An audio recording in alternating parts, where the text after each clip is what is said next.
This is the all-new Audi A5, which promises significant improvements over the model it replaces.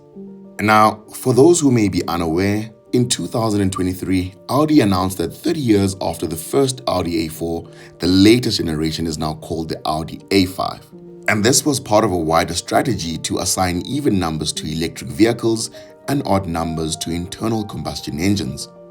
But get a load of this, in February of 2025, Audi abandoned its naming strategy, only 2 years after its announcement, which means that the internal combustion Audi A6 continues to be the A6 instead of the A7. So as a result of these changes, whether this new A5 is a true replacement of the outgoing A4 is up for debate. Man, I have no idea what's happening at Audi, and apparently neither does Audi. But politics aside, we are here to find out whether the new car is actually any good. Well, let's find out, because we're gonna take a look at its tech and features, its practicality. We're gonna take it on the road to find out what it actually feels like to drive, and then tell you what it'll cost to own one. So, without wasting any more time, let's get started.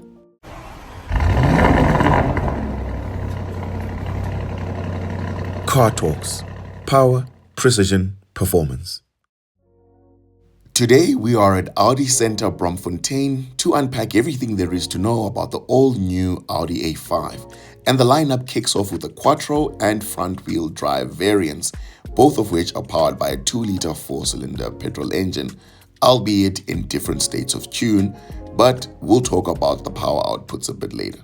Now, this review will primarily be based on the non-quattro variant, which is front-wheel driven and comes in 2 trims, namely the S-Line and the Black Edition. The S-Line gets a chrome trim around the windows, a 4-spoke steering wheel, grey roof lining, and the mirror caps are matched with the body paint color.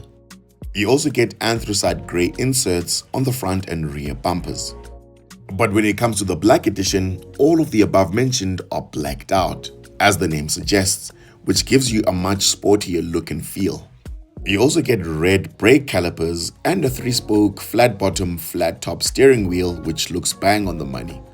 By the way, those 20-inch alloy wheels are a 27,000 Rand option. The front-wheel drive variant is powered by a 2-litre inline 4-cylinder turbo petrol engine with a 48-volt mild hybrid system, producing 146 kilowatts and 340 Newton meters of torque. Power is sent to the front wheels only via a 7-speed dual-clutch gearbox.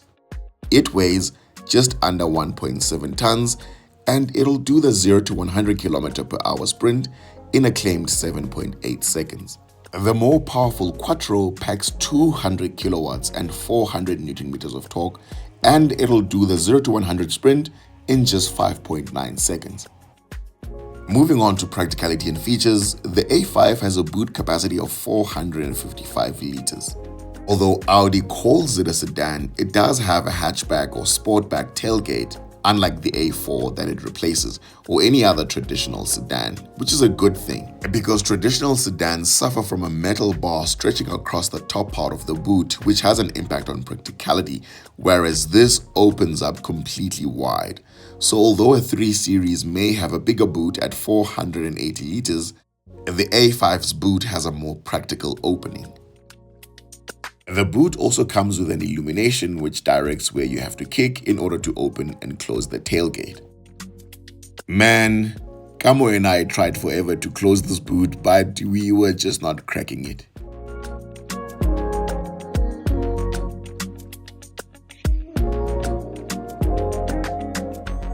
One eternity later. So at some point, I gave up and closed the boot manually by pressing the button, but it's probably just user error on our part. I'm sure it works. Or does it? Stepping into the rear, you get a center armrest with 2 cup holders, which I wish were covered. You get ISOFIX anchor points for your child's protection, and while we're on the topic of safety, the new A5 gets a 5-star NCAP rating. You also get 2 USB-C ports, and because the vehicle comes with 3-zone climate control, the rear passengers can regulate their own aircon temperature from the back. As always, I'm 1.78 meters tall and I can just about fit behind my driving position. Knee room is adequate but not cavernous. And despite that sloping roofline, headroom is perfectly fine as well for adults. Up front is where things start to get interesting because for starters, that logo projection embedded to the front doors is a 2,500 Rand option. Ambient lighting will set you back 6,000 Rands. Alternatively, you can get it as part of the MMI Experience Pro package, which includes a front passenger screen, Bang & Olufsen speakers in the front headrests, as well as head-up display, amongst other features. The MMI system also comes with wireless Apple CarPlay and Android Auto, which you can project onto the instrument cluster as well. The panoramic glass roof with switchable transparency will set you back 38,000 Rands. Let that sink in. Important to note that the glass does not open, which might not be for everyone, but it does look cool. Thankfully, there are a few items which are already included in the purchase price of the car, such as these electrically adjustable front seats. You also get a wireless charger with 2 USB-C ports, so that's 4 in total across the car, as well as 2 cup holders. Storage is also pretty decent by modern standards. The driver of this demo really likes KFC. I wonder what gave it away. Your light switches are on the door, which may take some getting used to. Moving on to 3 things I don't like about the car. At number 1, if you're an avid follower of the channel, then you'll know I'm not such a fan of piano black because it scratches quite easily. Number 2, the 4-spoke steering wheel found in the S-Line looks too grown up for my liking, but fortunately Audi has thought all about that and gave us an alternative 3-spoke steering wheel found in the black edition. Number 3 is the key fob. Nothing wrong with it really, but if I'm paying over R1,000,000 for a car, then please have more chrome on the key. But it's not all doom and gloom though, because here are 3 things I really like. Number 1 are those matrix LED headlamps. Now when it comes to lighting technology, Audi is honestly second to none and everybody else is playing catch up. Although daytime running lights had been around for decades, Audi was the first OEM to have these in LED format in the early 2000s. I'm sure we all remember the very first Audi R8, which was when Audi really started showing off its lighting prowess. Anyway, just look at how bright these matrix headlamps are. Hopefully we can get this on test so that I can try out all the different lighting configurations. My second favorite feature is the front passenger screen, which you might think is gimmicky initially, but it's actually a brilliant idea because the center console is angled towards the driver, so having a passenger screen allows them to put on a movie or play a game without distracting the driver on a long trip. The infotainment in general is super responsive in this model, which is pretty amazing. And speaking of the center console being angled towards the driver, I wonder where else we've seen that design philosophy. The third thing I like is that Audi is slowly bringing back real exhaust tailpipes for a change. As you can see, this tailpipe is connected to an actual exhaust. And while we are at the back of the car, you might notice that there are some missing badges, and that, my friend, is a very good thing because Audi has done away with its 2-digit power identification system, which assigned a number to a car based on its power output. But the only problem is that it wasn't really linked to anything, so it didn't make sense. So as a practical example, because this particular A5 model has 146 kilowatts, it would have been assigned the 40 TFSI badge under the old system, which doesn't really correlate to anything, right? Because what does that even mean? But Audi has done away with that, thankfully. So let's fire her up and hit the road. Immediately, the steering wheel feels light and supple, and the ride quality is sublime. This is also a much bigger car than the model it replaces, and behind the wheel, it feels every bit as much. And for a mid-sized sedan, I think that the proportions of this are humongous, measuring well over 4.8 meters in length. All of this is because the A5 is one of the first models to use Audi's PPC platform, which enhances the driving experience through mild hybrid technology, advanced driving features, and an optimized suspension setup. And also optimizes interior space, by the way. And as I had alluded to earlier, despite having that sloping roofline in the rear, you still have ample headroom. Additionally, the platform also allows for a 5-link suspension setup in the front and the rear, which further enhances the ride quality. Now, it's no secret that I personally prefer a BMW sedan because of the sportier suspension and superior handling. But all of that comes at a great cost to comfort. And because of that trade-off, I would definitely prefer being in the A5 for day-to-day use or when I'm cruising down the N1 to Cape Town.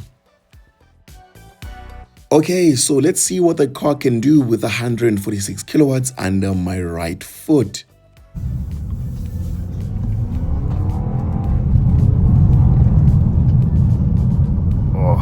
Now this is obviously a brand new car, so I couldn't floor it, but torque is delivered very early in the rev range, so it surges forward quite nicely.